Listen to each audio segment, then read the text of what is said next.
Folks, Black Star Network is here. Hold no punches. I'm real revolutionary right now. Support this man, Black Media. He makes sure that our stories are told. Thank you for being the voice of Black America, Roland. Stay black. I love y'all. All momentum we have now, we have to keep this going. The video looks phenomenal. See, there's a difference between Black Star Network and black-owned media and something like CNN. You can't be black-owned media and be scared. It's time to be smart. Bring your eyeballs home. You dig?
right, folks, today is Friday, August 30th, 2024. Coming up on Roland Martin Unfiltered, streaming live on the Black Star Network.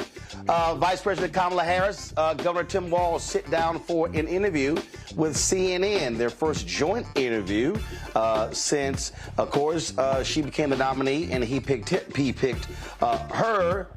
Can the media now shut the hell up now that she's finally set out for an interview? We'll show you some of it. Did I watch it? No, because I really didn't care. Also, the Supreme Court, the U.S. Appeals Court rules in Louisiana can end its state Supreme Court consent decree. We'll unpack and tell you what that means. A veterans group is blasting Donald Trump for his shameless behavior at Arlington National Cemetery. What did we show you their new ad?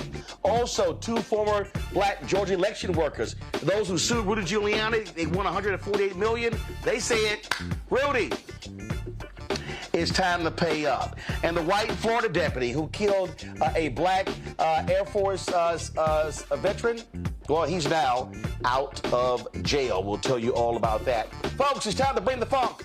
I'm Roland Martin Unfiltered on the Black Star Network. Let's go. He's got it. Whatever the miss, he's on it. Whatever it is, he's got the scoop, the fact, the find. And when it breaks, he's right on time and it's rolling. Best believe he's knowing. Putting it down from sports to news to politics. With entertainment just for kicks, he's rolling. It's on Go, Go, Roll, y'all. It's Roland Martin, yeah. Rolling with Roland now. He's funky, he's fresh, he's real, the best, you know he's Roland Martin now.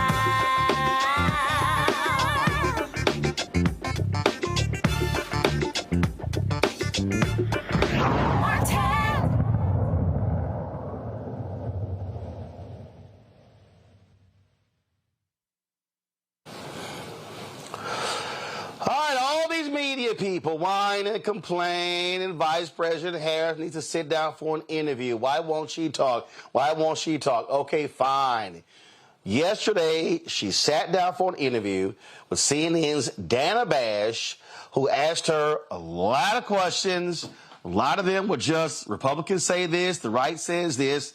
Really wasn't a lot of policy questions, but they got it out of the way. And so here's some of that interview. You have less time to make your case to voters than any candidate in modern American history.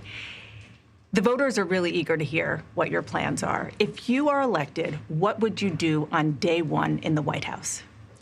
Well, there are a number of things. I will tell you, first and foremost, one of my highest priorities is to do what we can to support and strengthen the middle class.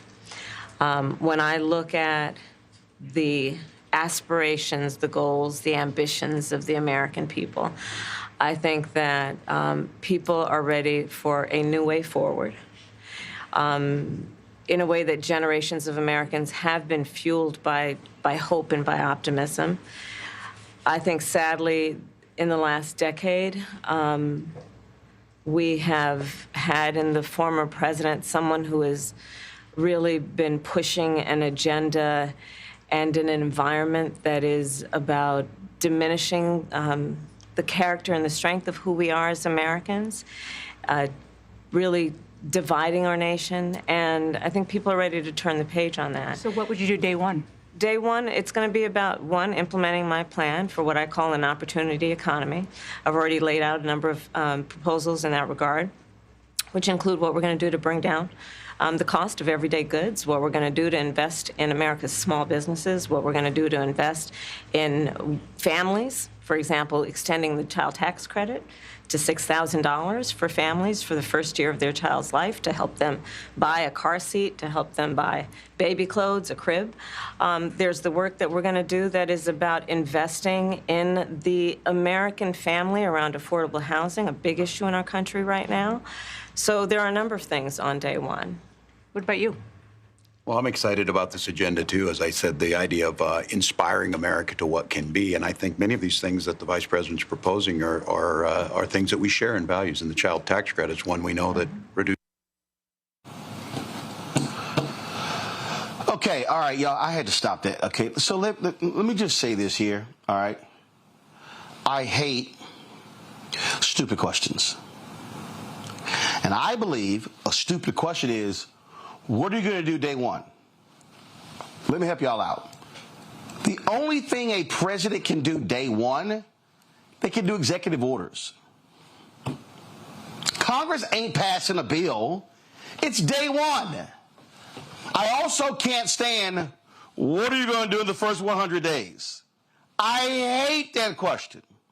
That goes back to President Franklin Delano Roosevelt. And ever since then, 100 days, first 100 days, first 100 days, first 100 days. I remember when I was at CNN, we had this stupid thing we did where we held up these cards and it was sort of like red, blue, green, or I don't know. It was just dumb. I remember David Borman, God rest his soul. I literally said on the air, this is stupid. And it was. So it always happens. Remember, somebody who's elected, they're elected for 4 years. So this whole, what are you going to do on day one? It is maddening to listen to. So I just had to respond to that. So y'all, go ahead and press play. Reduces childhood poverty by 1/3. We did it in Minnesota to have a federal partner in this. Unbelievable, I think, in the impact that we can make. You talked about, you call it the opportunity economy. You are well aware that right now many Americans are struggling. There's a crisis of affordability. Yeah. One of your campaign themes is we're not going back. But I wonder what you say to voters who do want to go back when it comes to the economy specifically, because their groceries were less expensive, housing was more affordable when Donald Trump was president. Well, let's start with the fact that when Joe Biden and I came in office, during the height of a pandemic, we saw over 10 million jobs were lost. People, I mean, literally, we were all tracking the numbers. Hundreds of people a day were dying because of COVID. The economy had crashed. In large part, all of that because of mismanagement by Donald Trump of that crisis. When we came in, our highest priority was to do what we could to rescue America. And today, we know that we have inflation at under 3%. A lot of our policies have led to the reality that America recovered faster than any wealthy nation around the world. But you are right. Prices, in particular for groceries, are still too high. The American people know it, I know it. Which is why my agenda includes what we need to do to bring down the price of groceries. For example, dealing with an issue like price gouging. What we need to do to extend the child tax credit to help young families be able to take care of their children in their most formative years. What we need to do to bring down the cost of housing. My proposal includes what would be a tax credit of $25,000 for first-time home buyers, so they can just have enough to put a down payment on a home, which is part of the American dream and their aspiration, but do it in a way that allows them to actually get on the path to achieving that goal and that dream. So you have been vice president for 3.5 years. Yeah. The steps that you're talking about now, why haven't you done them already? Well, first of all, we had to recover as an economy, and we have done that. I'm very proud of the work that we have done that has brought inflation down to less than 3%. The work that we have done to cap the cost of insulin at $35 a month for seniors. Donald Trump said he was going to do a number of things, including allowing Medicare to negotiate drug prices. Never happened. We did it. So now, as I travel in the state of Georgia and around our country, the number of seniors that have benefited. I was in Nevada recently, a grandmother who showed me her receipts. And before we capped the cost of insulin for seniors at $35 a month, she was paying hundreds of dollars, up to thousands of dollars a month for her insulin. She's not doing that anymore. You maintain Bidenomics is a success. I maintain that when we do the work of bringing down prescription medication for the American people, including capping the cost of the annual cost of prescription medication for seniors at $2,000, when we do what we did in the first year of being in office to extend the child tax credit so that we cut child poverty in America by over 50%, when we do what we have done to invest in the American people and bringing manufacturing back to the United States so that we created over 800,000 200,000 new manufacturing jobs, bringing business back to America, what we have done to improve the supply chain so we're not relying on foreign governments to supply American families with their basic needs, I'll say that that's good work. There's more to do, but that's good work. I want to get some clarity on where you stand on some key policy issues. Energy is a big one. When you were in Congress, you supported the Green New Deal. And in 2019, you said, quote, "There is no question I'm in favor of banning fracking." Fracking, as you know, is a pretty big issue, particularly in your must-win state of Pennsylvania. Sure. Do you still want to ban fracking? No, and I made that clear on the debate stage in 2020, that I would not ban fracking. As vice president, I did not ban fracking. As president, I will not ban fracking. In 2019, I believe, at a town hall, you said you were asked, would you commit to implementing a federal ban on fracking on your first day in office? And you said, there's no question I'm in favor of banning fracking. So yes. So it changed in that campaign? In 2020, I made very clear where I stand. We are in 2024, and I've not changed that position, nor will I going forward. I kept my word, and I will keep my word. What made you change that position at the time? Well, let's be clear. My values have not changed. I believe it is very important that we take seriously what we must do to guard against what is a clear crisis in terms of the climate. And to do that, we can do what we have accomplished thus far. The Inflation Reduction Act, what we have done to invest, by my calculation, over probably $1 trillion over the next 10 years, investing in a clean energy economy. What we've already done, creating over 300,000 new clean energy jobs. That tells me, from my experience as vice president, we can do it without banning fracking. In fact, Dana, I cast the tie-breaking vote that actually increased leases for fracking as vice president. So I'm very clear about where I stand. And was there some policy or scientific data that you saw that you said, oh, okay, I get it now? What I have seen is that we can grow and we can increase a thriving clean energy economy without banning fracking. Okay. All right, y'all. So, okay, enough of that. So there was a question in there where she literally asked her about Trump's attack on her blackness. Right? Anyway, let's deal with this, y'all, panel. Michael Imhotep hosts African History Network show coming to us out of Detroit. Michael, glad to have you here. Kelly Bethea, communication strategist, joining us out of D.C. Folks, go to my iPad here. Zelina Maxwell actually posted this tweet. She said, I took notes to keep track of the questions in the Kamala interview. Only 4 questions weren't a GOP attack or talking point in the form of a question. How does this type of interview help voters understand her policies at all? Damn good question, Kelly. It's a great question, and unfortunately, we don't have an answer for it. And as soon as I found out that Dana Bash was going to be conducting this interview, my heart sank, right? Because I was just so disappointed. And it was reflective of what we saw with the debate between Biden and Trump and how she moderated that debate. If you want to call it moderating, if anything, it was just, pushing propaganda. And it is disheartening to see somebody who has a storied history of good, solid journalism denigrating herself like this just for viewership purposes only.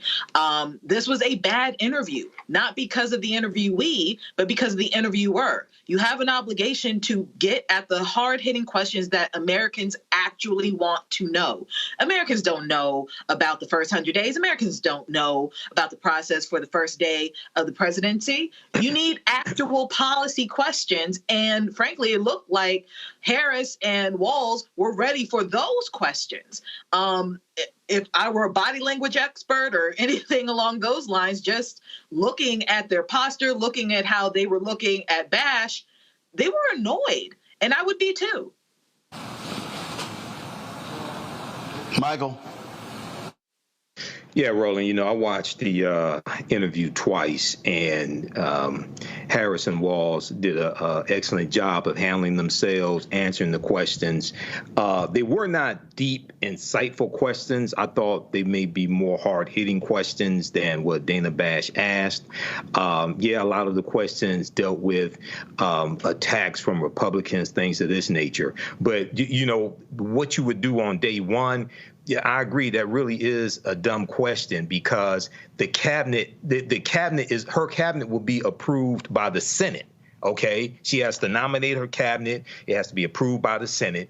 Number one. Number two, she could do executive orders on day one. We know Biden's first day in office, January 20th, 2021, he signed 10 executive orders. One of those was Executive Order 13985 that dealt with analyzing how policies from the federal government have perpetuated racism and coming up with solutions to address that. So, there were 6 million people who watched the interview.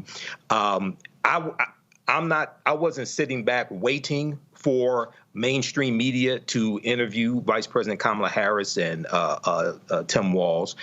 She speaks to thousands of people on a weekly basis at campaign rallies. She's been putting out policy platforms that are going to change people's lives. What this was about, you have mainstream media who really want to capitalize on an interview, dissect every word that she says. You have mediocre white men for the Wall Street Journal, Washington Post, things like this, writing op-eds, criticizing her for not doing interviews, things of this nature. So it's done.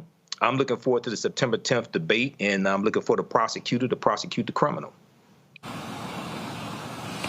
So the question that Dana asked, again, this is just me here. I loved her answer to it because she basically was like, I ain't entertaining this BS. Let me go ahead and play this one for y'all. Check this out. About your opponent, Donald Trump. I was a little bit surprised. People might be surprised to hear that you have never interacted with him, met him face to face. That's going to change soon. But what I want to ask you about is what he said last month. He suggested that you happened to turn black recently for political purposes, questioning a core part of your identity. Yeah. Any same old tired playbook. Next question, please. That's it? That's it. About your opponent, Donald Trump. Okay. I was a little bit surprised. People might be surprised to hear that we ain't you doing have never this. Interacted with him, met him. This next question. That's going to change soon. But what I want to ask an ass of a question. Is what he said last month. Let me say it again. It was an ass of a question. Black. Right. And why is it an ass of a question? Because, so can you please comment on him questioning your blackness? Why was it an ass of a question, Kelly? Can you please comment on him questioning your maleness?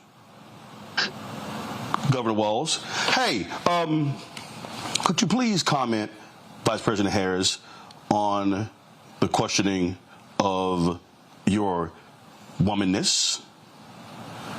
Could you please comment on questioning your hair color choice?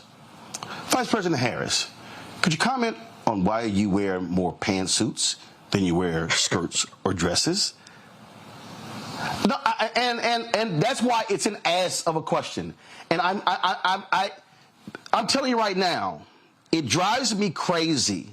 It absolutely drives me crazy when you could ask, because y'all let me know, because I didn't watch it. And it's nothing personal against Dana, but I don't watch CNN.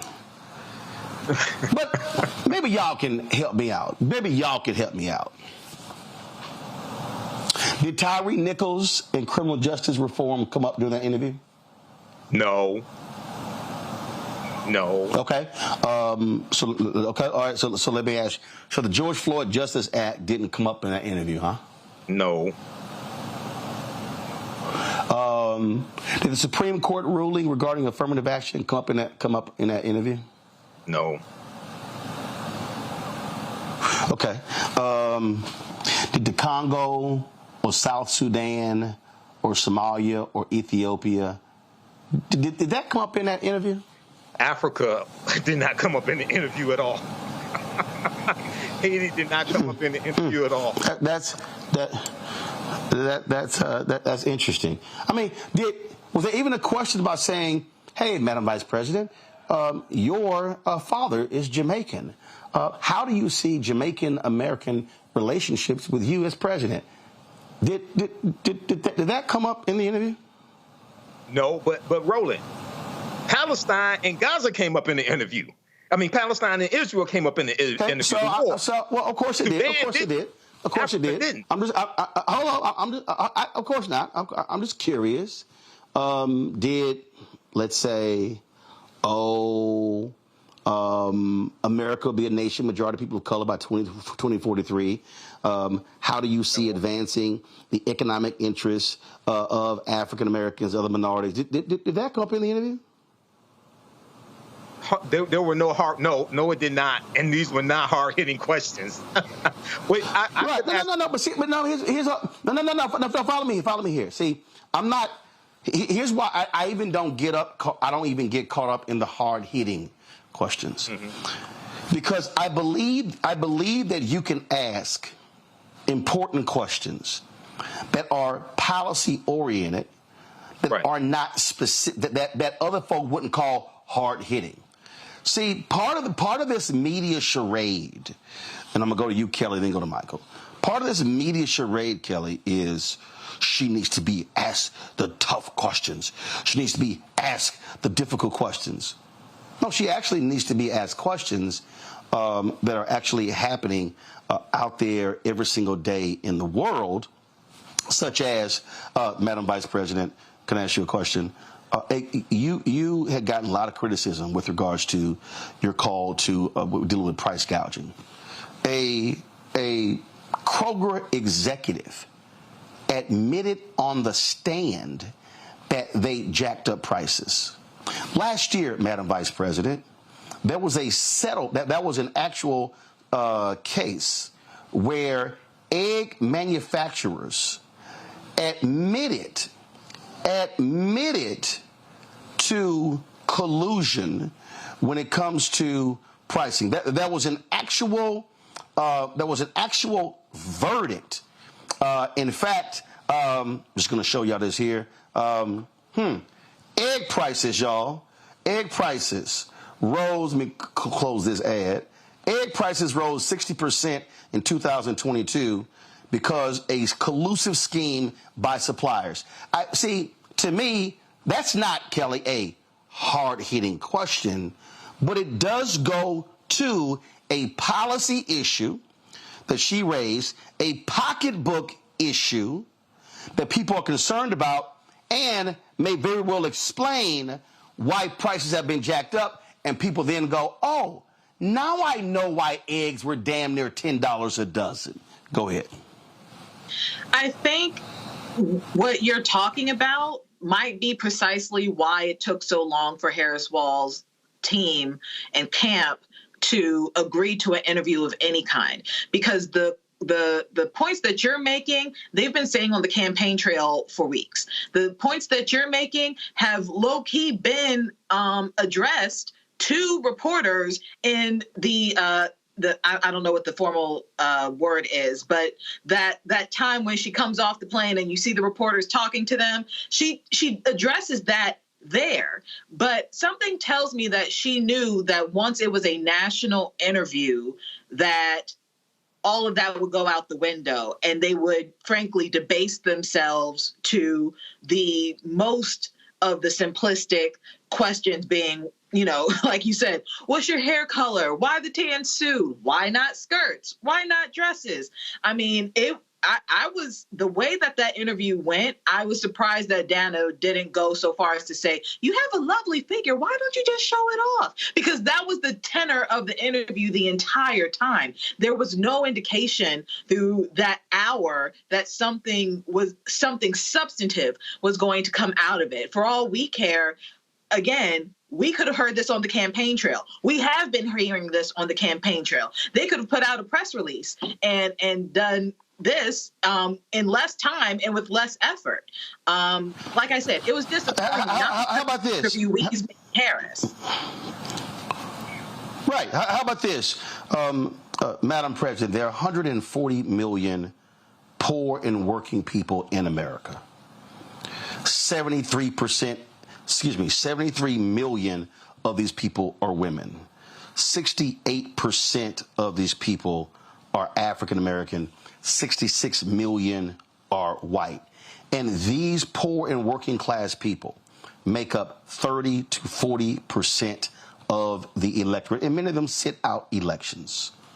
What will you do as president to speak to the needs and the interest of low and working class people?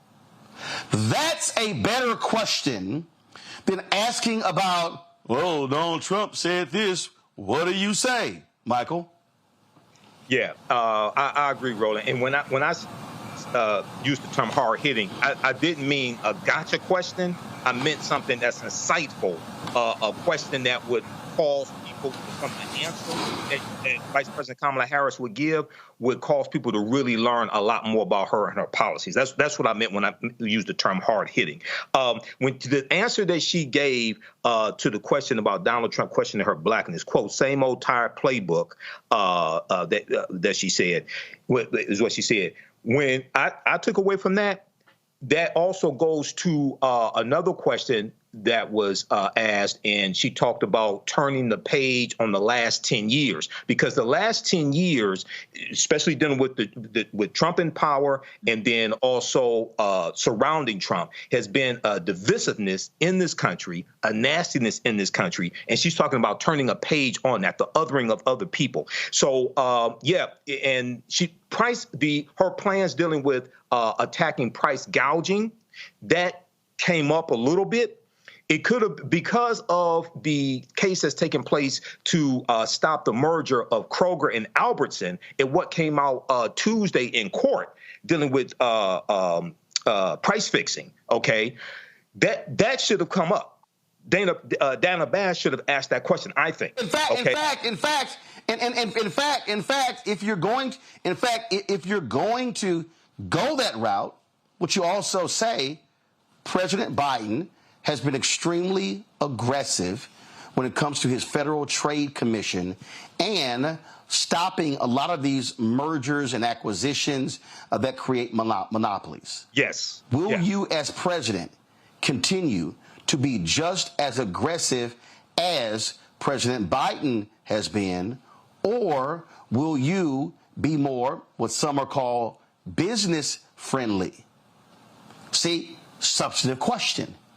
Yeah. Not sexy, not a gotcha, may not necessarily go viral, but that is a policy question that could have also potentially elicited a difference between her as president and Biden as president. So all I'm saying to folks is that just understand, to everybody who's watching, when you see these questions, these are questions that senior execs wanted and asked, things along those lines. They don't always dovetail with really what's happening out there in the real world. So, and we know you ain't gonna have no black questions come up.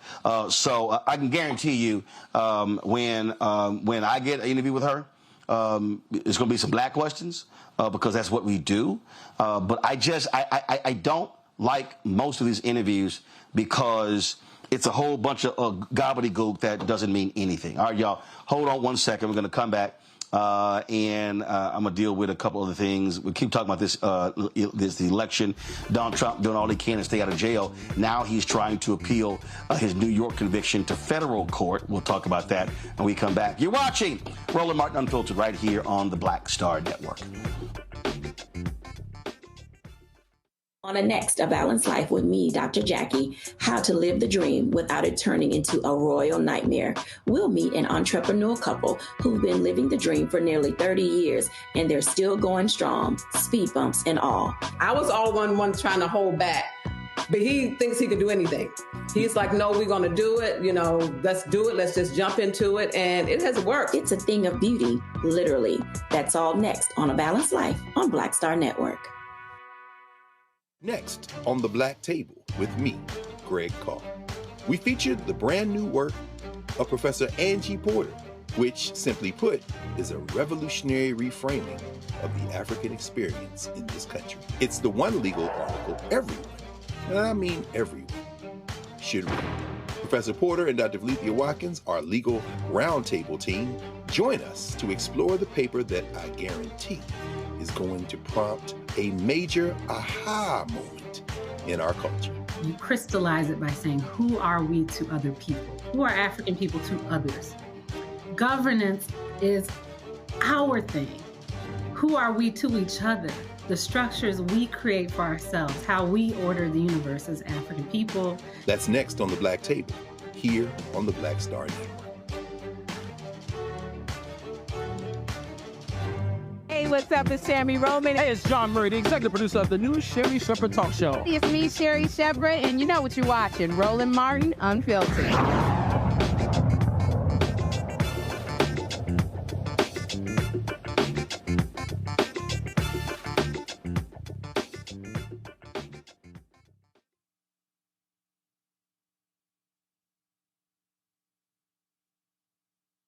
Donald Trump, speaking of being an ass, made an ass of himself at Arlington National Cemetery earlier this week after they bum rushed a staffer there, then later called her mentally unstable. They've been criticized by a lot of veterans. The U.S. Army had to come out with a strong statement of rebuke of Trump's staffers. Well, the folks at Vote Vets, they were not happy at all by any of this. They dropped this ad. We've got Trump on the run, scared. His insults about service members catching up with him. He's panicked. Losers and suckers, he called us, confirmed. Refusing to be seen with wounded warriors because it makes him queasy. Refusing to salute the fallen of World War I because he, quote, doesn't understand what was in it for them. Because he was afraid his dye job might run in the rain faster than he ran to a quack doctor when the draft board called his number. Comparing his sexploitations with the likes of Jeffrey Epstein to the sacrifice of those who went in his place to Vietnam. Now, maybe the greatest insult of all, turning a military cemetery visit into a political stunt with cameras in tow.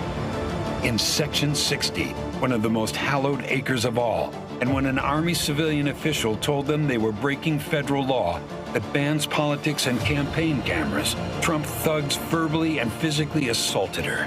Disgusting. Donald Trump, the grave markers veterans and military families drop a knee to are not your political props. They represent the heroes we served alongside, men and women you could never measure up to, friends who lived and died by the oath we all swore to uphold, something you will never understand, and why we're doing our damnedest to make sure no service member ever has to salute you as Commander-in-Chief ever again.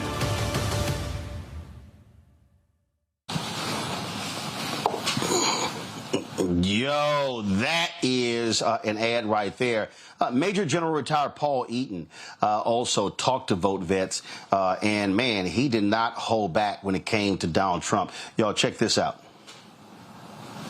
Ladies and gentlemen, this is Paul Eaton, Major General of the United States Army, retired. Every year, my wife and I pay our respects to the fallen in Arlington National Cemetery. Some were killed in action. Some have died of natural causes.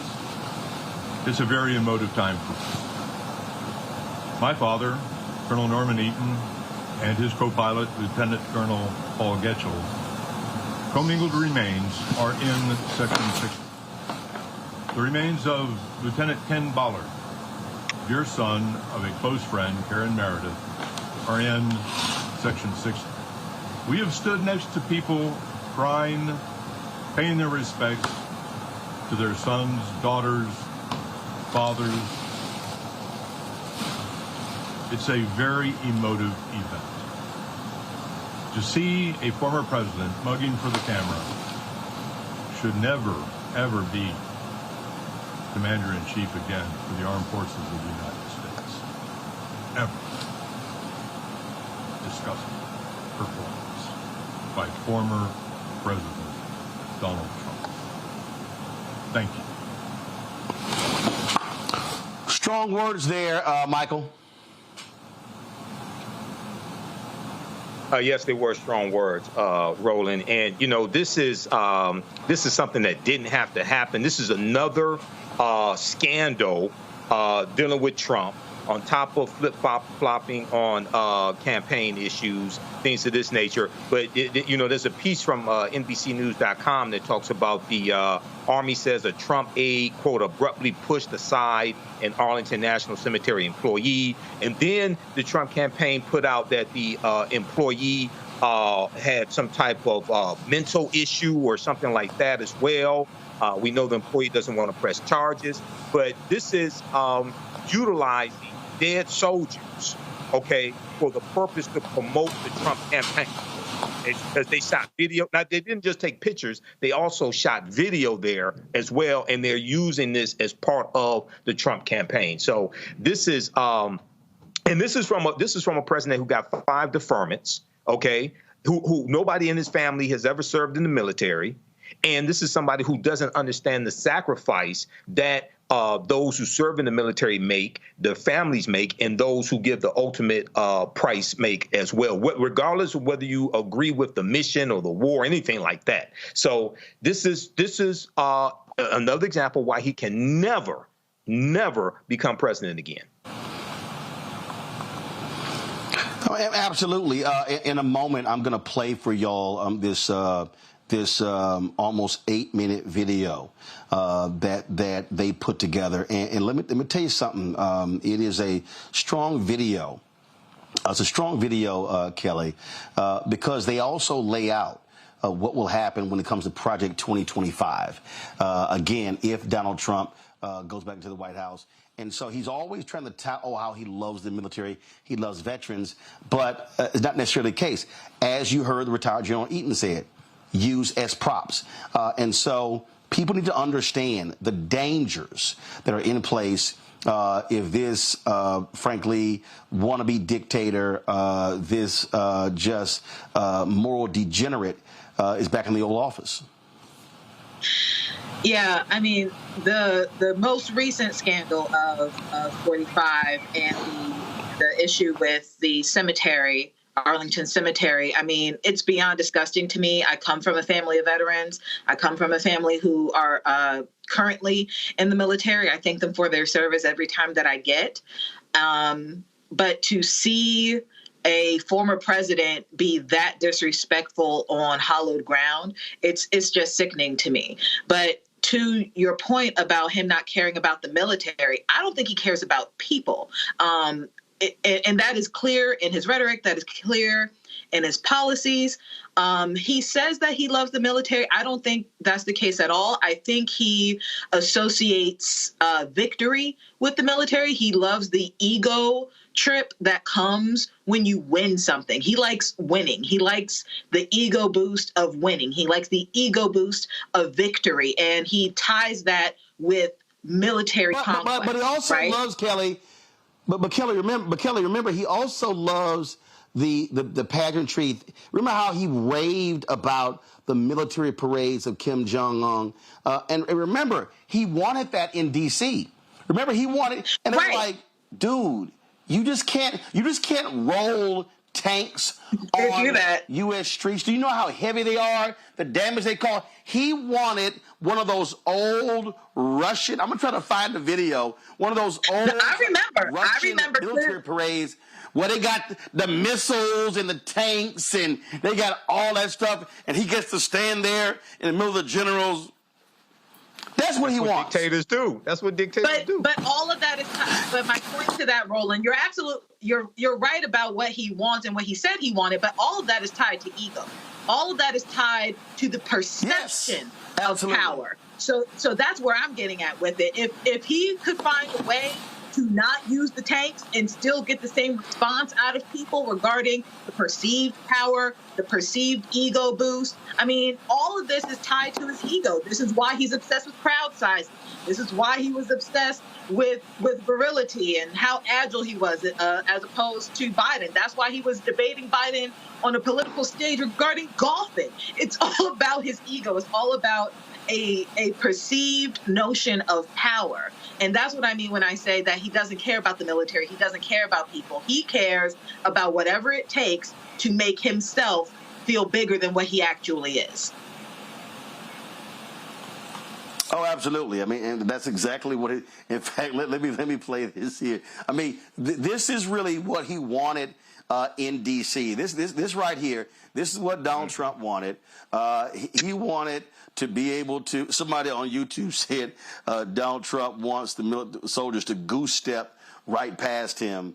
And this is what he wanted. I mean, he was talking about that. And also keep in mind, he still owes Washington, D.C. about $9 million for that, whatever that 4th of July display was. He still ain't paid that bill. And so that's what he wants. He doesn't respect. He doesn't respect. Well, he can actually pay for it from all them damn donations, but the money's been used on his legal fees, and he's sitting here, screwing those folks over. Let me do this here, folks. The folks at VoteVets also put together. Yeah. No, actually, he's robbing some toothless person with a "Make America Great Again" red hat running around who believes that don't trust my guy, and he wouldn't let any of these broke ass white folks even walk through his hotel. They couldn't even get into the lobby, but they're sitting here just worshiping this man. The folks at VoteVets put together this video, y'all, that they went through Project 2025 and laid out how devastating this plan could be to the nation's military. Check it out. Project 2025. Project 2025. Project 2025. Project 2025. Project 2025. Deeper look at Project 2025. You've probably heard about Project 2025. The 900-page manifesto drawn up by Donald Trump's MAGA allies to radically remake our country. It's worth knowing about as you think about your vote, because this election is not just a choice of candidates. It's really a choice of the kind of country you would like to live in. Project 2025 is the MAGA Republican playbook to go around the Constitution, the Congress, and the courts to take total control of our government, using it to enforce their ideology on our lives. The thing is, it's eminently doable. They've been planning this for years, and we'll be ready to go on day one should Donald Trump be elected. Let's look a little deeper at a section that's been overlooked in the media. Their plan to radically remake our military. If one were to write a credible roadmap to transform our democracy into a dictatorship, this is what it would look like. And a big part of that is to turn the most effective, professional, and nonpartisan fighting machine that the world has ever seen into Trump's MAGA military force. Ready, willing, and able to deploy against our fellow citizens should Trump issue an illegal order. It achieves this goal in 4 steps. First, it corruptly uses the power of the presidency to fire flag officers, generals, admirals, and so on, who they deem not sufficiently loyal to Trump. Second, it stops promoting anyone in the military who doesn't pledge allegiance to their agenda. Third, it obliterates military readiness programs that ensure our diverse forces know how to work together. Fourth, it actively recruits troops who may have been targeted for radicalization by white supremacists. And then, it enables the use of the Insurrection Act to deploy the military inside the country against political opponents, protesters, or just about anyone Donald Trump chooses. That's a lot. So let's walk through it. The first step in creating a military that is loyal to Trump and carries out whatever order Trump gives, legal or not, is to remove all obstacles at the top. That means clearing out generals, admirals, and others who would refuse to carry out illegal orders in accordance with the Constitution. Trump himself has made it clear. I would fire them. You can't have woke military. Project 2025 calls troops who follow the Constitution Marxist and says they are Barack Obama's General Officer Corps. Well, I served in uniform for over 30 years, following my father's footsteps, and my family still serves today. I can assure you that there aren't many Marxists in the military. So who are they looking to fire? Anyone who is loyal to the Constitution above all. Once they clear out top ranks, they will only promote MAGA loyalists. They falsely claim that promotions under previous administrations were illegitimate and that the antidote is to freeze promotions, even if people are in line and qualified, unless they are MAGA loyalists. That clears way for Trump to move his hand-picked people into key military leadership positions in acting roles, sidestepping any Senate confirmation vote. And who might he choose? We're talking about people like disgraced retired Lieutenant General Michael Flynn, who pled guilty to lying to the FBI in a Russian influence case, but was pardoned by Trump. General Flynn, he's some general, he's some man. He took abuse like nobody could have handled, and he came out bigger, better, stronger than ever before. We love him. He's a leader, and you just stay wealthy and healthy and well and everything. I want you to have great lives in general. You just have to stay healthy because we're bringing you back. We're going to bring you back.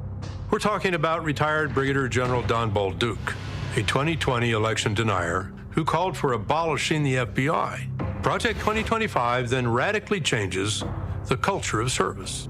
The report spills a lot of ink falsely arguing that the military spends most of its time on social engineering, Marxist indoctrination, critical race theory, and diversity, equity, and inclusion. It bashes transgender service members and kicks them out of the military. Anyone who has worn the country's uniform knows there is no Marxist indoctrination or social engineering going on. So what are they talking about? They're referring to programs that train our diverse armed forces how to respect each other and work together. This is key to unit cohesion and readiness. It's really a matter of life and death on the battlefield.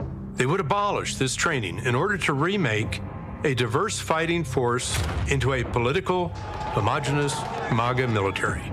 Finally, Project 2025 curiously stresses the need to reward 8,400 troops who were discharged for refusing orders to be vaccinated against COVID during the pandemic. It rewards them with back pay and full restoration of rank to lure them back. Wonder why?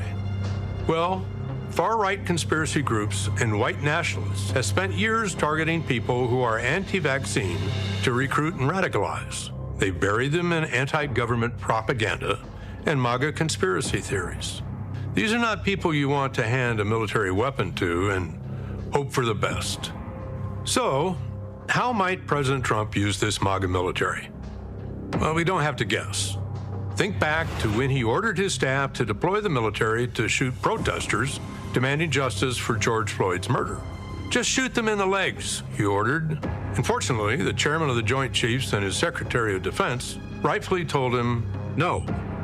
What specifically was he suggesting that the U.S. military should do to these protesters? He says, can't you just shoot them?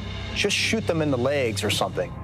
And he's suggesting that that's what we should do, that we should bring in the troops and shoot the protesters. Donald Trump learned that when people are loyal to the rule of law and the U.S. Constitution, they can stop him. He won't make that mistake again.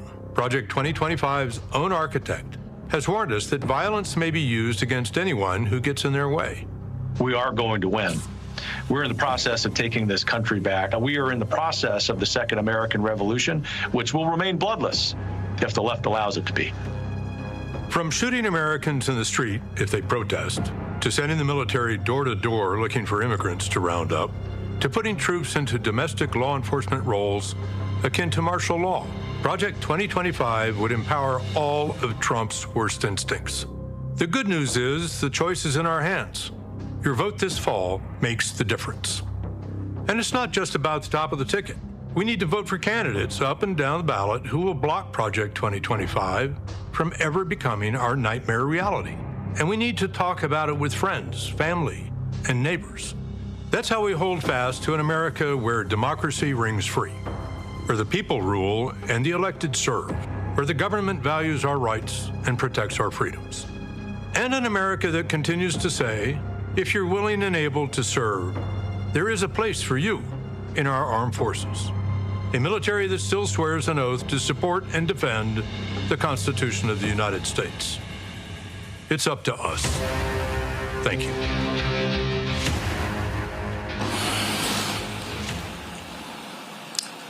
See, I love the fact that you have veterans who are sick and tired of Republicans cloaking themselves in the flag and calling them out on their BS. And I think that's why videos like this, Michael and Kelly, are crucial, because what they do is they allow folks, you can't try to question their service. You can't try to question their commitment, even though we know these folks try to do that. We see that with Governor Tim Walz. They're trying with Governor Wes Moore. But it's great to see that level of detailed pushback from veterans, Michael. Yeah, it is. And he went through and broke down that aspect of Project 2025. He talked about the Insurrection Act of 1807 and how it could be employed. I'm glad you showed the video of Mark Esper talking about Donald Trump wanting to shoot George Floyd protesters, okay, as well. So this gives more insight. I know it's 922 pages, and a lot of people said, and in some speeches, Vice President Kamala Harris jokingly says, can you believe they wrote this down? Yes, I can believe they wrote this down because this is the second time the Heritage Foundation has done this. They did this in 1980, and it was a book called Mandate for Leadership that contained 2,000 policies they wanted the Reagan administration to adopt. The Reagan administration adopted 64% of those policies in Reagan's first term. So, and it's good that you have older white men who are breaking this down, who have military experience also, okay? And when he talked about Project 2025 attacking diversity, equity, and inclusion when it comes to the military. September 2020, Donald Trump signed an executive order banning the use of critical race theory when it came to training for federal employees. And that is what really sparked the attack on critical race theory. That was 6 months before Christopher Rufo did his series of tweets redefining what critical race theory was. See, that was March 2021. So this is excellent right here. We need to utilize this. We need to circulate this. And here's the thing here, Kelly. This is a video where the leader of Project 2025 makes clear that without Donald Trump, this doesn't exist. Watch this, and I want to get your comment. When I suspect this project wouldn't exist if we didn't have the Trump administration, where you had a new maverick candidate who didn't have the machinery of the party necessarily like lining up and everybody from previous administrations helping out. And so you had this situation where it became clear that something like this is very necessary. Well, that's quite true. I would say even more necessary in kind of the circumstances you describe, because even a we'll call it an establishment candidate where everybody just sort of wanders back in, but they're not particularly conservative, then they're more open, they know what to do more, there's less chaos, but they're less likely to actually seek to implement conservative policies. So there's a trade-off there, and we're trying to overcome the downside of that trade-off.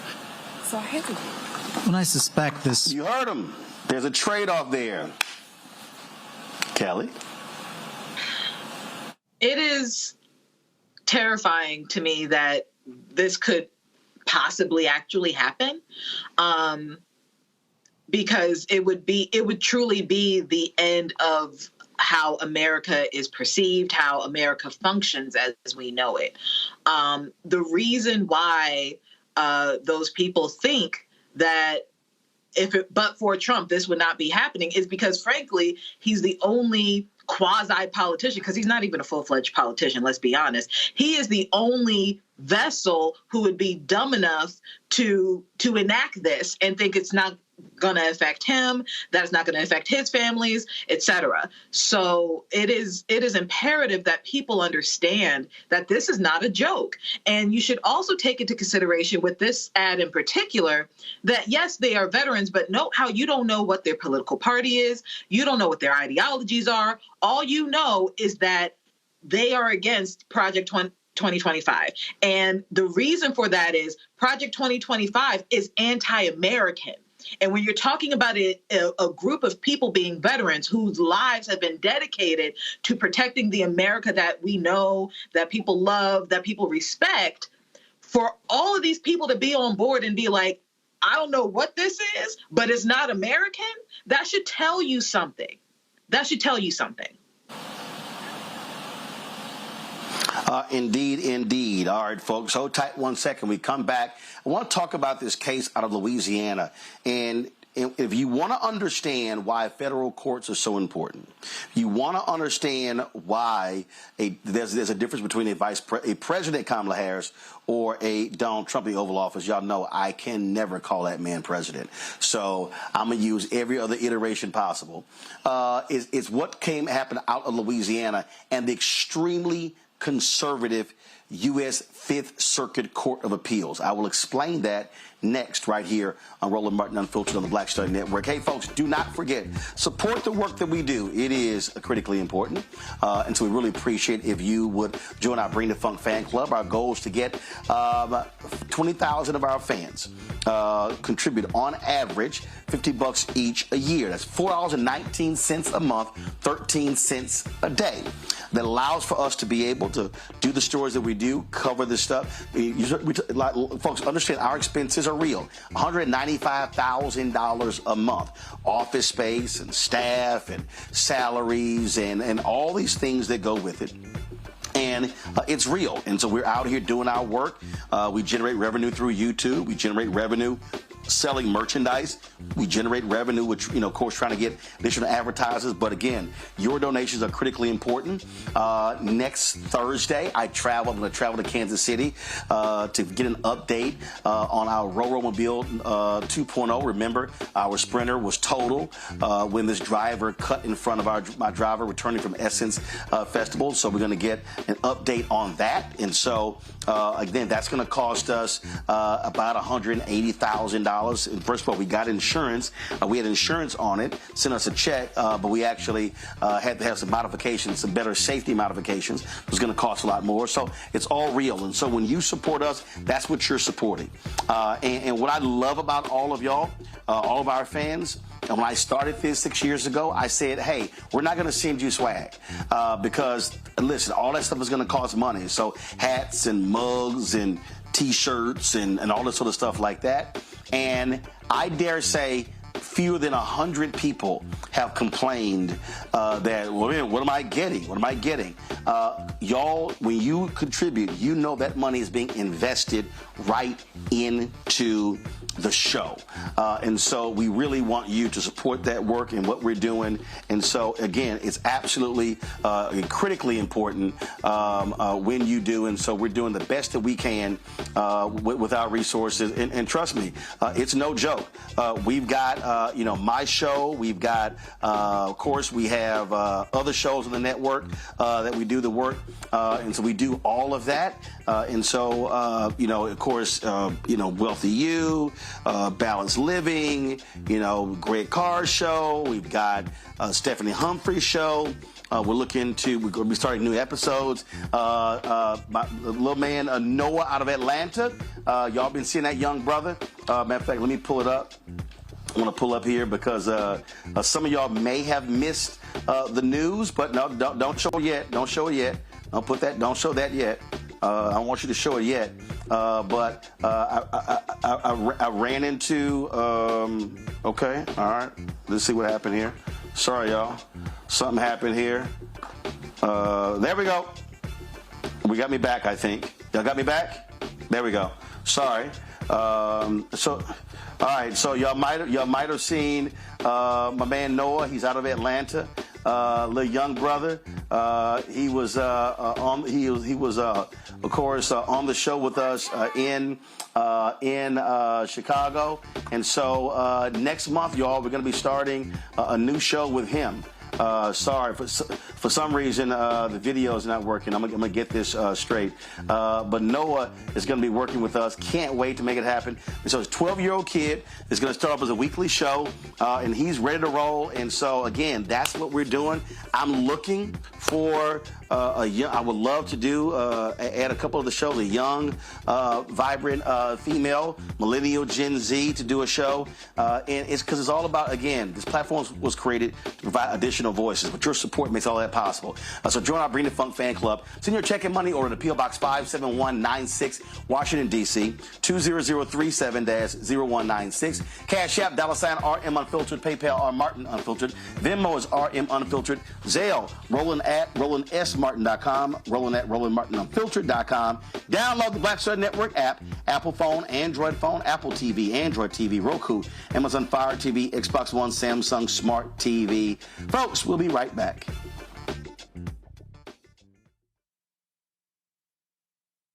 Hatred on the streets, a horrific scene, a white nationalist rally that descended into deadly violence. White people are losing their damn minds.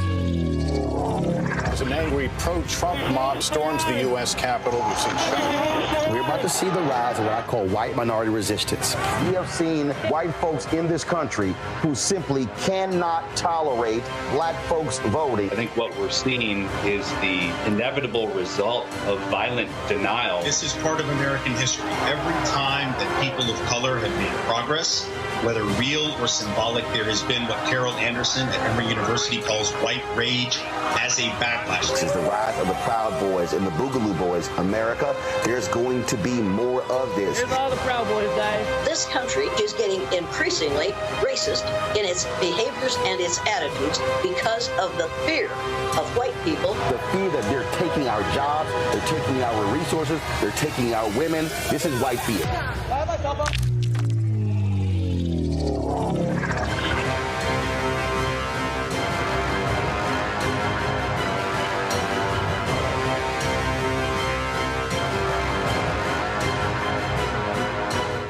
Hello, I'm Paula J. Parker.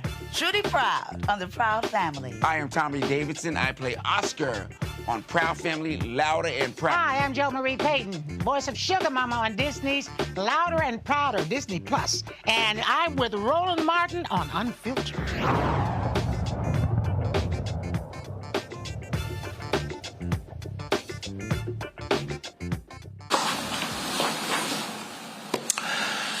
So why do presidential elections matter? Why the U.S. Senate races matter? Because the president is the one who picks federal judges. It is the job of the Senate to confirm them or to deny them. Well, guess what?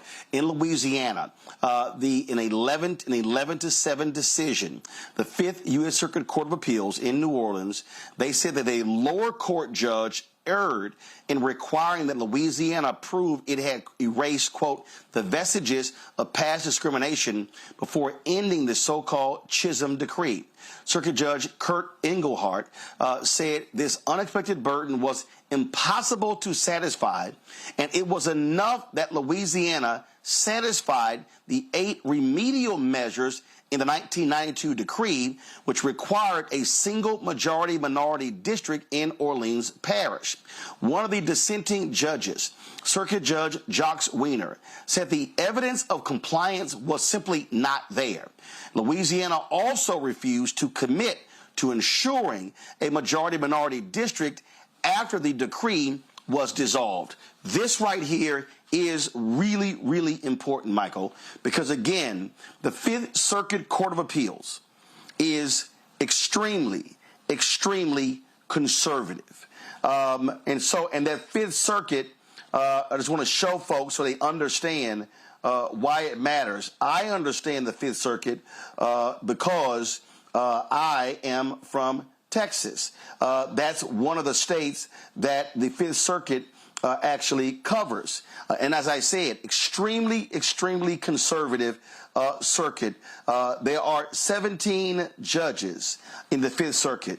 And who is the circuit judge that they actually report to? Sam Alito.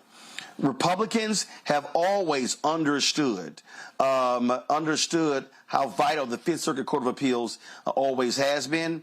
And so when you look at this ruling, and when you look at other rulings as well, then you begin to understand the 5th Circuit. This right here is their website. These are the states that fall under the 5th Circuit. Louisiana's eastern, middle, and western districts. Mississippi, the northern and southern districts. Texas, the eastern, northern, southern, and western districts. Those 3 states. So when you talk about laws, cases that come out of those states, the Fifth Circuit rules in them, and that, Michael, is crucially important. Absolutely, and you're correct that Republicans have always been much better in understanding the power of the courts, how the courts work, the federal court, Court of Appeals, U.S. Supreme Court. Those 3 states that you just showed, Louisiana, Mississippi, and Texas, those are all former Confederate states as well. They had very large slave populations. So this is another reason why we have to have political education, master and understand political self-defense. And in looking at the court ruling, the piece from Reuters, it talks about the 5th U.S. Circuit Court of Appeals in New Orleans said a lower court judge erred in requiring Louisiana to prove it had erased, quote, the vestiges of past discrimination before ending the so-called Chisholm Decree. So once again, this also ties into history, right? And really understanding Louisiana, 1/3 population African-American. We see what Governor Landry has been doing down there. You've had Gary Chambers on here a number of times talking about Louisiana. This is the consequence of voting and not voting strategically as well. So this is extremely important that we're talking about this. This right here is a story from April of last year. Kelly, Biden nominates Texas judge for conservative-leaning Fifth Circuit Court of Appeals. Listen, they don't actually get many shots at that. So perfect example. He named Irma Carrillo Ramirez. She would be the first Hispanic woman and the only active Hispanic judge on the court. And so understand in terms of what's going on there. You see right here. There are 12 of, so there are 16 active judges, Kelly, the Fifth Circuit Court of Appeals. 12 of the Fifth Circuit's 16 active judges were appointed by Republican presidents. 12. That means just of the 17, 5 appointed by a Democratic president. And that's what's so scary about this, right? And you've been talking about this till your head turns blue, Roland, every time we address the issue of appointing judges. This is why elections matter.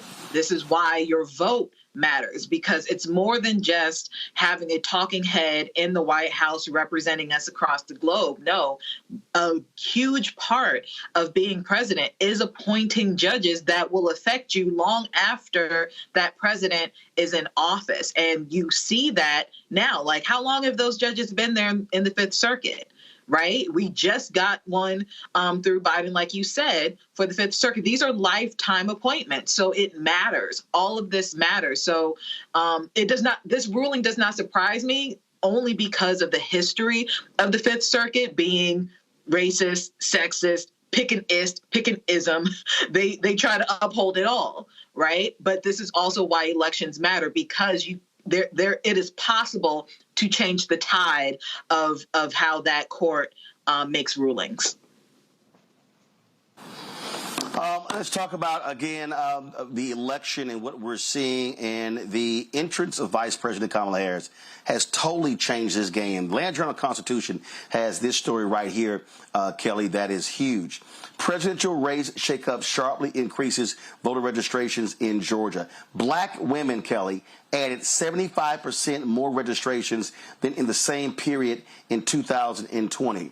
And look at this lead right here. New voters have registered in droves in Georgia since Kamala Harris entered the presidential race, especially black, Hispanic, and young voters, according to state election data. The sharp increase in the rate of registrations suggests an outpouring of enthusiasm among voters who tend to vote for Democratic candidates in Georgia, a politically divided battleground that could decide the winner between Harris and Republican former President Donald Trump. I saw another story, Kelly, that talked about in one area the voter registration of black women was up 175%. When you're talking about an election that is a margin election, these new voters, they absolutely matter. They really do. And it is incredible to see that, published, seeing the proof that that Black women, that people in general are just, registering to vote and seeing that increase in voters, right? But it also goes to show, I have to give credit to the Harris-Walz campaign team, specifically the strategist, because I can't remember the man's name, but the deputy director or the deputy campaign manager basically talked about how it is necessary to go into jurisdictions that typically aren't addressed and seen because they feel like they're not going to win that district anyway. They're not going to vote our way anyway, so there's no point in going. But this particular deputy director, who was also responsible for the Warnock win, understands that if you are really for all Americans, you got to go to where all Americans are, right? And this articles like this, data like this is proof that that strategy works best. Well, it's first of all, you're talking about Quentin Folks, who was the deputy campaign manager. Yes. And so, yeah, I got you. When you look at these numbers, Michael, it is important because what you're seeing is the type of focus, the type of attention that is happening all across this country, and Democrats now have significantly closed the voter registration gap. Tom Bonnier was the one who was on CBS talking about 175%, and he posted a tweet. He said, somewhat incredibly, the number of young Hispanic women registering in the week after Vice President Harris effectively became the nominee was triple the number of registrants during the same period in 2020. Black women in registration more than doubled. This is the chart right here. He's showing those numbers. So you see, so if I zoom in here, so you see down here, Republican, AAPI, Democrat men total, women, black 63.7, black women 83.9. This is just in Nevada. Hispanic 91.9. 1829, 106.6. Black women 1829, 125%. Hispanic women 125.4. Women 1829, 129.5. Hispanic women 18 to 29, 221%. What that says right here, Michael, is that Vice President Kamala Harris, she's going to be kicking off this reproductive rights tour in Florida. She is speaking the language that is attracting them. And what have I been constantly saying? When millennials and Gen Zs, when they vote their numbers, they can decide elections. And so, again, when you go back to this chart right here, and I'm looking at the bottom right here, I'm looking at total 1829, black women 1829, women 1829, Hispanic 1829. We're talking more than between 106% and 221%. This is just in Nevada. That's a battleground state. That can determine who wins. Absolutely. And this is dealing with more than just enthusiasm. This is dealing with Vice President Kamala Harris speaking directly to issues that are impacting Gen Z, millennials. We can talk about Generation X as well. When you talk about housing, when you talk about building 3 million new homes, when you talk about her rolling out her economic plan on Friday, August 16th. This is why I was not calling for her to have a sit-down interview with the media. She's speaking directly to voters. Okay, you look at the rally in Savannah, Georgia yesterday. You look at the 2-day tour of Georgia that she just came off of, going into rural areas. That's extremely important because what it does is, one, it draws media attention. It draws thousands of people to come out. But also what it does is it forces the Trump campaign to put resources into areas they didn't think they were going to have to try to defend. OK, so this is speaking this and this goes back to something I was saying right before Biden dropped out. The Congressional Black Caucus have been calling on President Joe Biden for months to shift the focus from talking about saving the democracy and abortion to also talking about kitchen table issues, fighting inflation, things of this nature, okay? This is exactly what Vice President Kamala Harris is doing. This is why it's resonating so much. Yes, saving the democracy and women's reproductive rights are extremely important, but also affordable housing is extremely important, fighting price gouging as well. All of this is important. So we're seeing the result. In fact, this was the actual tweet. I'm going to my iPad, y'all.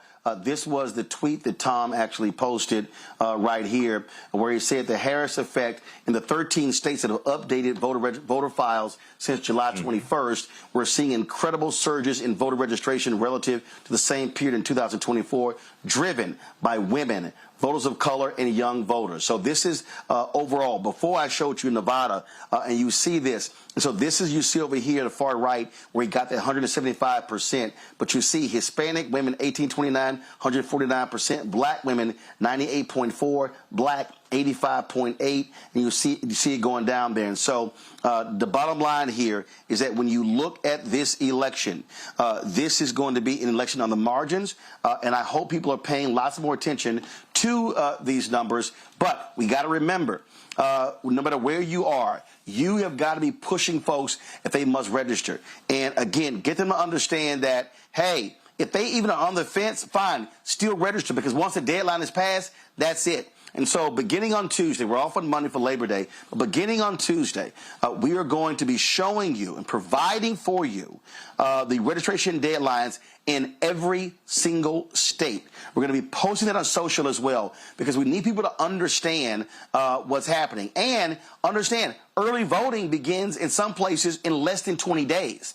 And so we got to understand that we are in the prime of the election season, and we all must be ready to get this thing going. Let me go to a break. I'll be right back right here, Roland Martin Unfiltered on the Black Star Network. Support the work that we do. Join Bring the Funk fan club. Send your check and money order. P.O. Box 57196, Washington, D.C., 20037-0196. Cash App, $RM Unfiltered. PayPal, R Martin Unfiltered. Venmo is RM Unfiltered. Zelle, Roland@RolandSMartin.com. Roland@RolandMartinUnfiltered.com. Y'all know y'all ain't getting this information anywhere else.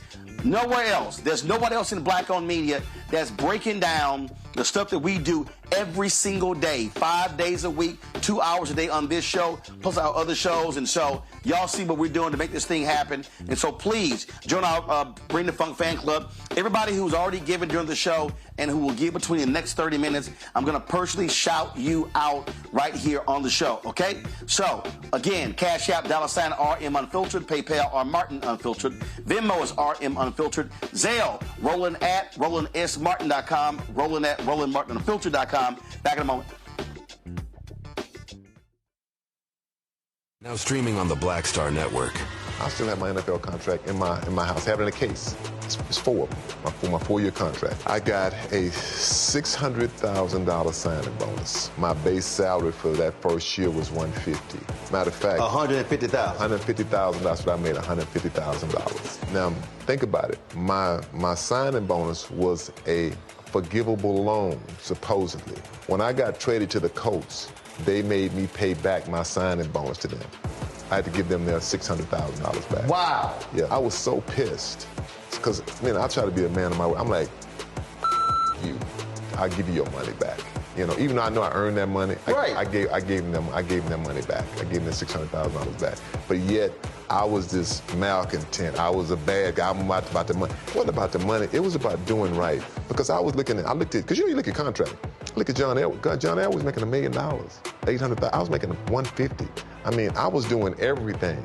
And I'm like, but yet I was, I got so many letters, you I just play for free and all that kind of stuff. You don't forget that kind of stuff. Right. That stuff is hurtful.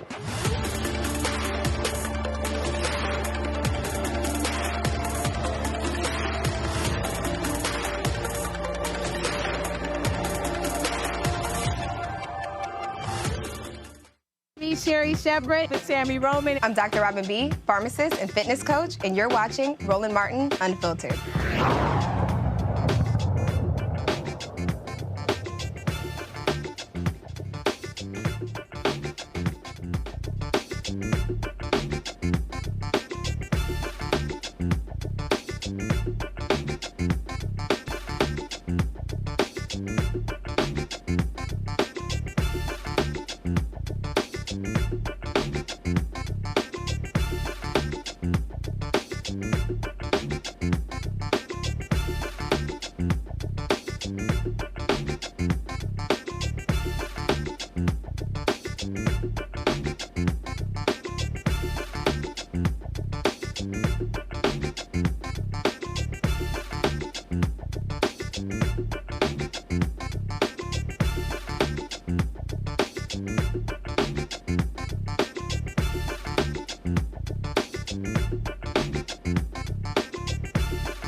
y'all. Welcome back. Oh, Lord, the white folks at Fox News, they are in their feelings because of my commentary, my tweet earlier this week to Auburn coach Bruce Pearl.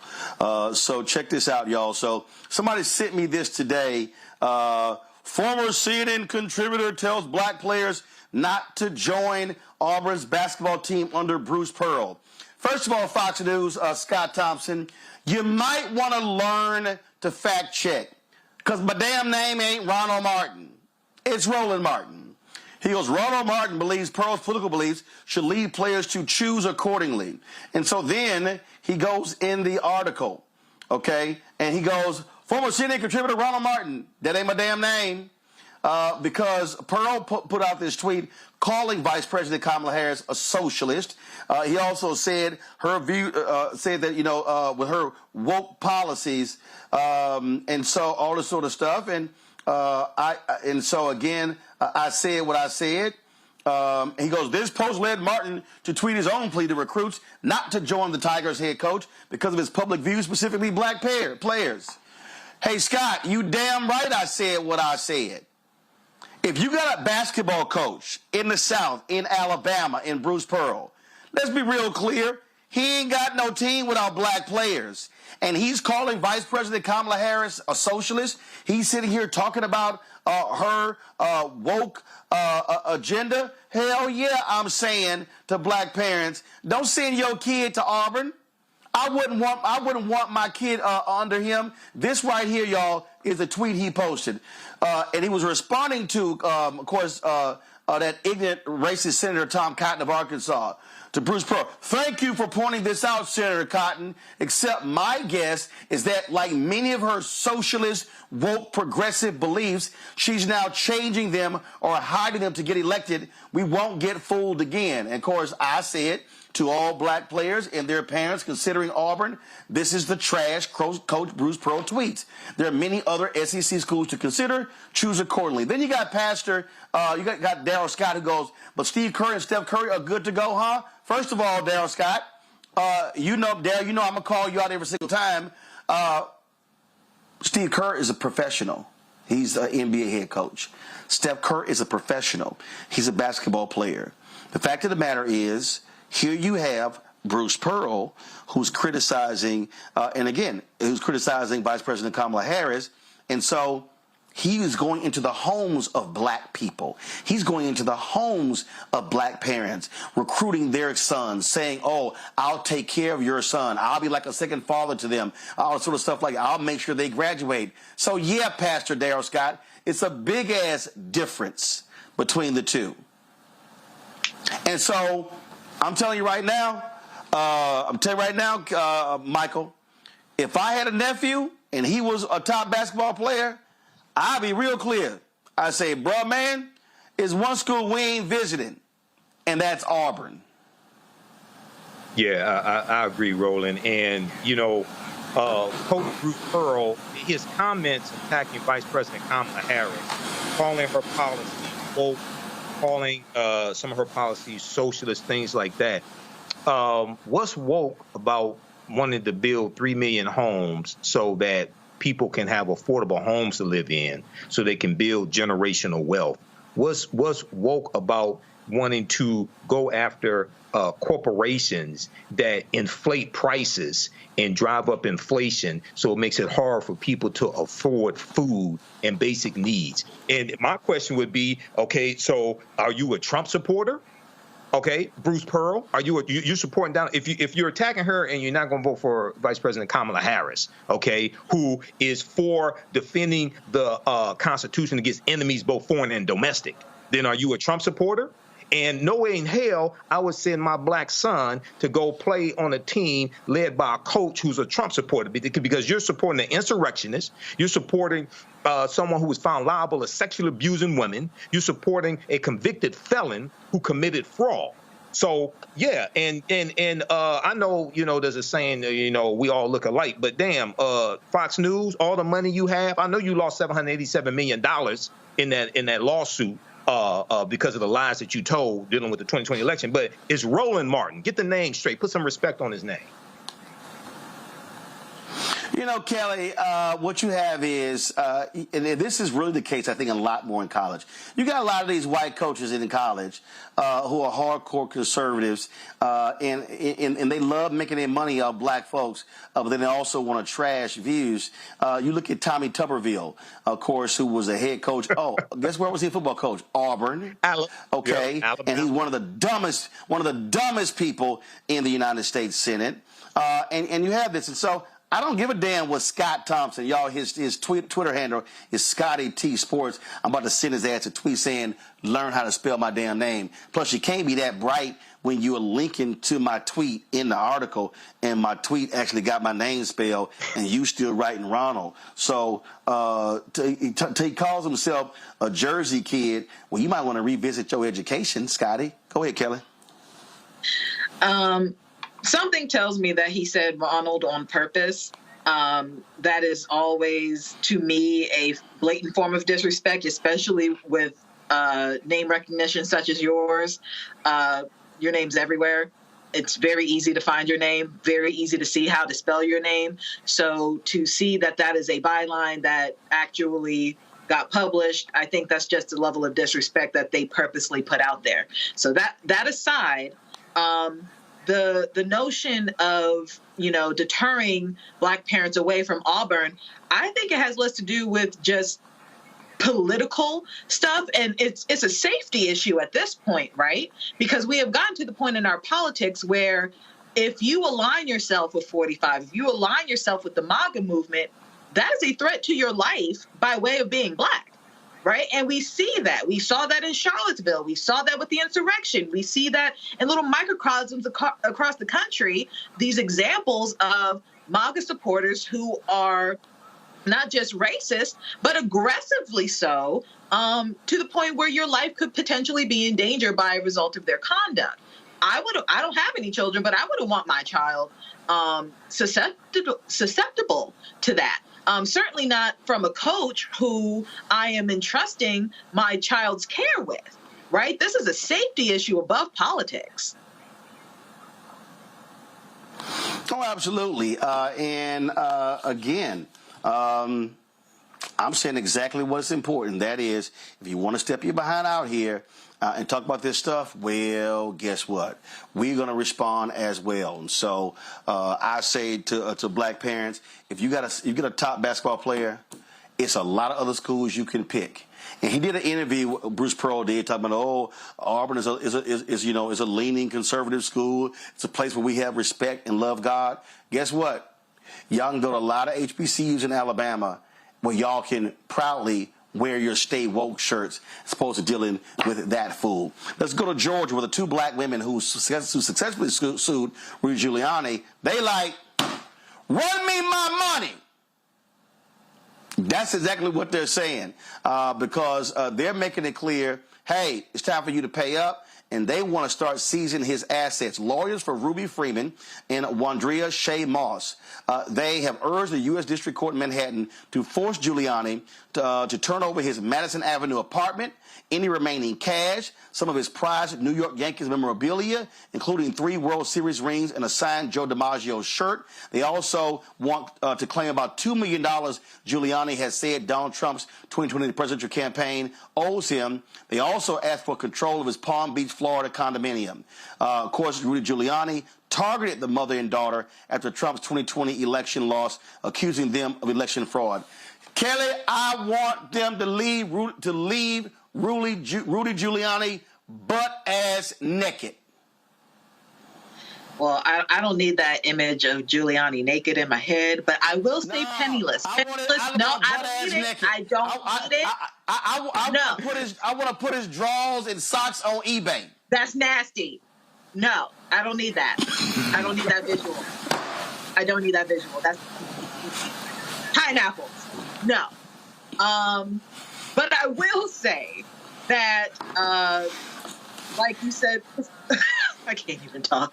Like you said just now, run these women their money because they went through the ringer for absolutely no reason. And, I teach on part-time regarding Comm's Law. And this is like typical of an basically like a textbook case of private versus public citizen. These are private citizens, private figures who were literally minding their business, doing their job, when some public figure decided to exploit them for absolutely no reason with malice, and all of that was proven in court. Where's the money? Where's the money? He has it, find it, and give it to him. That's it. That's all. But we don't need any visuals of Giuliani of naked draws. None of that.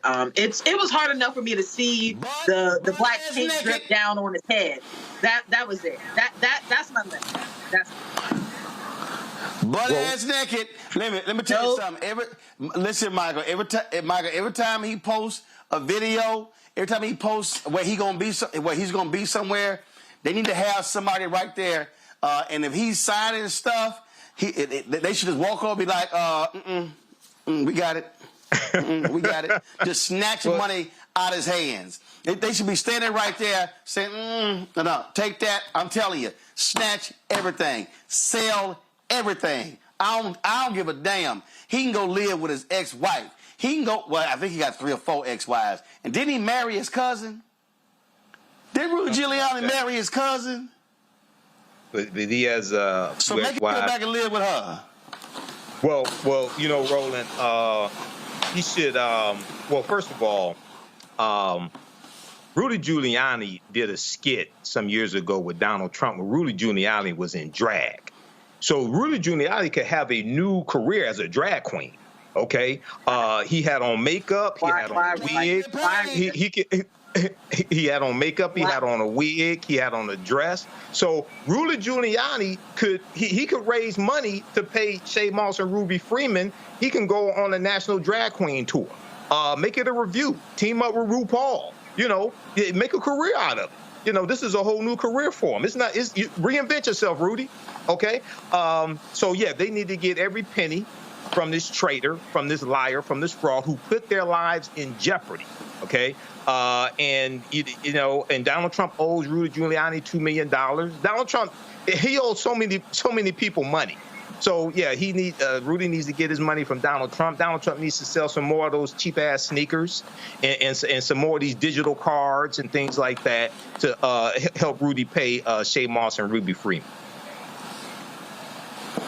See, but Rudy, you don't have to give me a percentage for the drag queen idea. Go run with that. Hey, Kelly, I know some people out here, and they like, oh, you ain't right for that. You talking about you saying Giuliani, Giuliani did marry his cousin.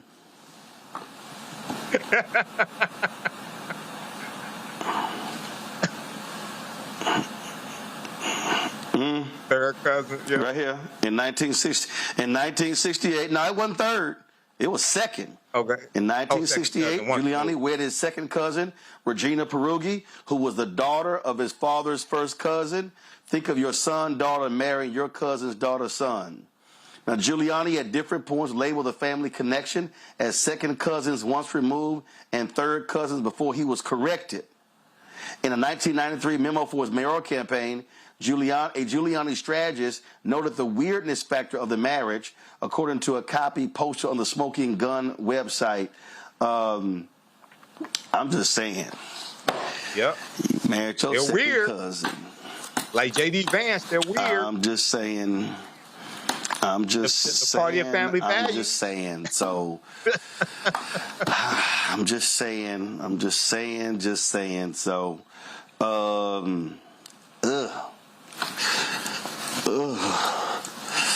That's how they are.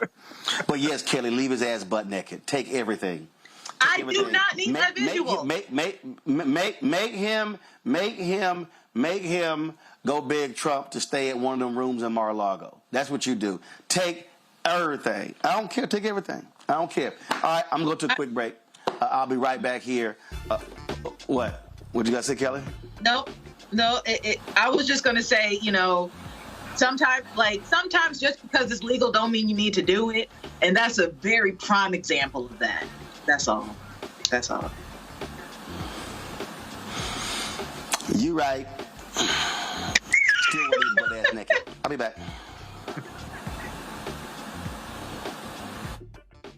On the streets, a horrific scene, a white nationalist rally that descended into deadly violence. White people are losing their damn minds. An angry pro-Trump mob storms the U.S. Capitol. We're about to see the rise of what I call white minority resistance. We have seen white folks in this country who simply cannot tolerate black folks voting. I think what we're seeing is the inevitable result of violent denial. This is part of American history. Every time that people of color have made progress, whether real or symbolic, there has been what Carol Anderson at Emory University calls white rage as a backlash. This is the rise of the Proud Boys and the Boogaloo Boys. America, there's going to be more of this. Here's all the Proud Boys, guys. This country is getting increasingly racist in its behaviors and its attitudes because of the fear of white people. The fear that they're taking our jobs, they're taking our resources, they're taking our women. This is white fear.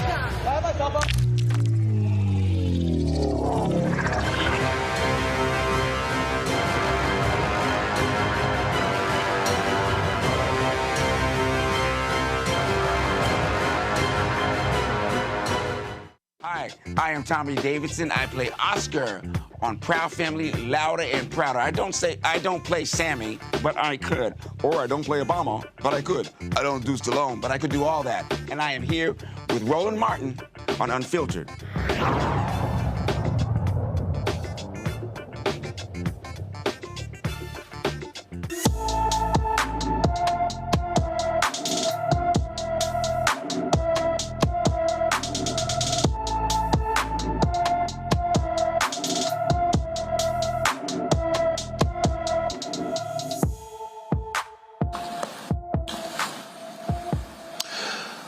Police in Joliet, Illinois are looking for siblings Mia and Ruben Bonilla, who have been missing since April 19th. 17-year-old Ruben is 5 feet 8 inches tall, weighs 140 pounds with black hair and brown eyes. His 13-year-old sister Mia is 5 feet 4 inches tall, weighs 130 pounds with black hair and brown eyes. Anyone with information on Mia and Ruben Bonilla should call the Joliet, Illinois Police Department at 815-726-2491, 815-726-2491. Again, 815-726-2491.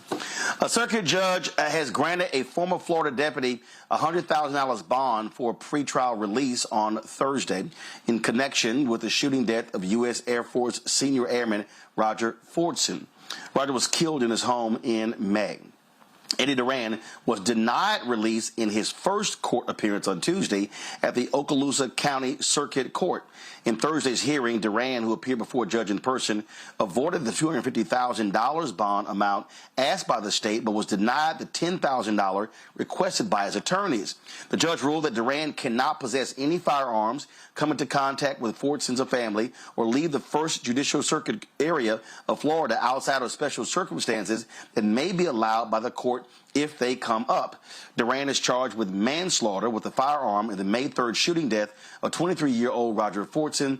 The rare charge is a first-degree felony punishable by up to 30 years in prison. You know, one of the things that we always talk about here when we deal with these cops when they get charged and then when they go to jail is the special treatment they have. Remember, I don't know if you remember that case out of Oklahoma where the cop he was raping black women.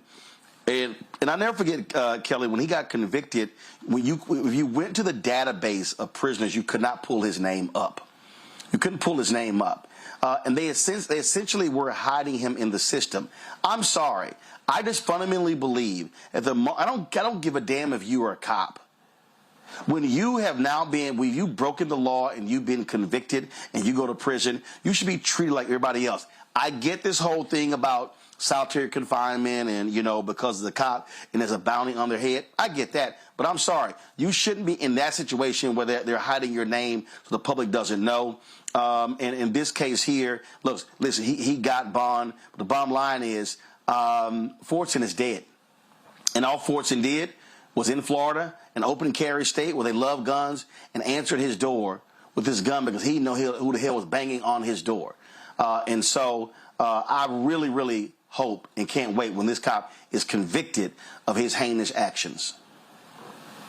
I mean, it is disgusting across the board.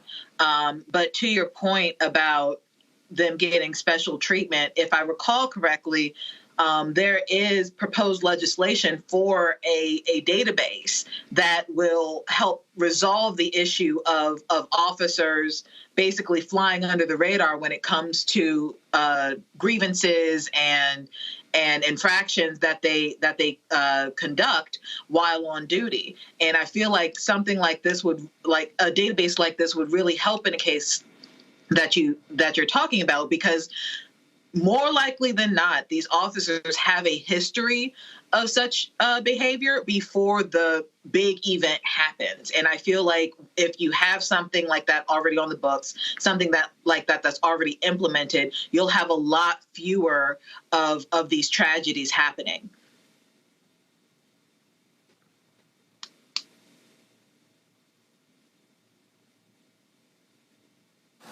Michael?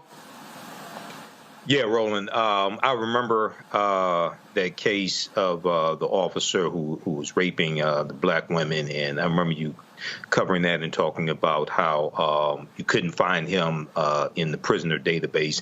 Hopefully justice will prevail here, and it's important to note that Roger Fortson, U.S. Airman Roger Fortson, when he came to the door, he did have a legally owned gun, but it was pointing down to the floor. He never pointed it at the police officers. And we've talked about this here on this show, because there's going to have to be training. If they don't get training on this, there's going to have to be training on how to engage someone who is in their home and a legal gun owner, because you're in a state that's a open carry state. And not only that, Florida was the first state to have the stand your ground law. That's where stand your ground started, in Florida. So he didn't pose a threat to the officers. He didn't point the gun at officers. He, in his home, legal gun owner holding his gun, pointed at the ground, at the floor. So hopefully justice will prevail here. Indeed, and well, we hope so, but we know how a lot of these things go. All right, folks, final point here. This weekend is Monday is Labor Day, and we talked to a number of labor leaders, of course, at the Democratic National Convention. And you know, look, most people, when they look at this as a holiday weekend, they don't even think about what it's all about. But the reality is, when you look at a number of the issues we have, 40-day work week, things along those lines, 40-hour work week, labor fought for those things to happen. So, Kelly, I would really hope that folk, as they think about this weekend, think about Monday and talk about Labor Day weekend, they remember who made all this possible, and think about the fights that we have in the country going on right now when it comes to fair wages and equity and health care, things along those lines for everyday workers, especially at a time when you have these CEOs and these making just ridiculous amounts of money and really screwing over everyday workers. Absolutely. In typical American fashion, the rationale behind holidays gets diluted over time, right? And Labor Day has now devolved into basically a holiday where you shop, have a cookout, and, leisure, right? But Labor Day is a little bit more than that. It is, yes, relax from work, but the rationale behind it is, like you said, it's because of you have to recognize the fact that you need a higher living wage. You have to recognize the fact that you need unions. You have to recognize the fact that people are worth more than just a line item in somebody's, billion-dollar budget. And now with the election coming up, hopefully, like you said, people will begin to recognize that. Little doubtful, but one can hope. Indeed. Kelly, and I, of course, really appreciate it. Thank you so very much. I want to do this here. There are some folks I want to give a shout out to. Don't pull the music up yet. We had some folks who gave during the show, so I told you I wanted to shout them out. Addie Harvey.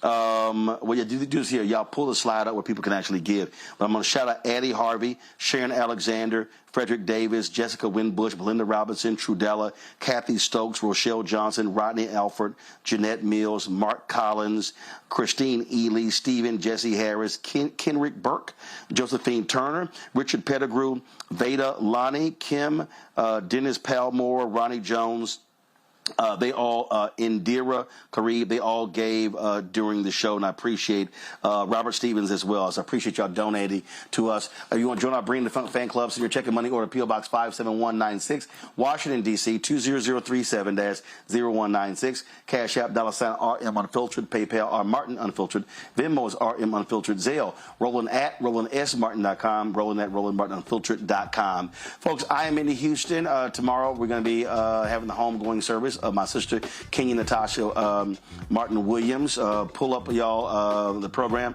and want to pull that up. Also, a number of you have also been asking me to make a donation, and so what we have here is a scholarship fund for my twin nieces. They're in college, and so if you actually go to first of all, there's a QR code you can actually pick up, or you can also go to guys don't so you have it right there, so you see right there the QR code. So you just point your camera to that, and then so you see the $0 figure. You can put in any amount in there. So if you want to contribute to the scholarship fund of my sister's twin daughters, you can do so by just clicking the QR code as well. I'll post the link on social media if you want that as well. So be sure to check that out. So we'll be again funeralizing her tomorrow. So we appreciate all of your thoughts and prayers, and folks have also, a lot of you have sent flowers. I talked to the funeral home, and they said, man, people have been calling from all over the country, and so we want to thank everybody for expressing their condolences to our family in this time. So I certainly appreciate it. Folks, I hope you have a fantastic weekend. Enjoy the weekend. Be safe. I'll be back in our studio on Tuesday. We're off on Monday. On Monday, though, we're off on Monday. What we will be doing on Monday, we're going to be actually putting through the best of our interviews with labor leaders, especially from the Democratic National Convention that's going to be our show on Monday. And so we appreciate that. Y'all be well. Y'all take care. And as y'all always know how I sign off. Holla!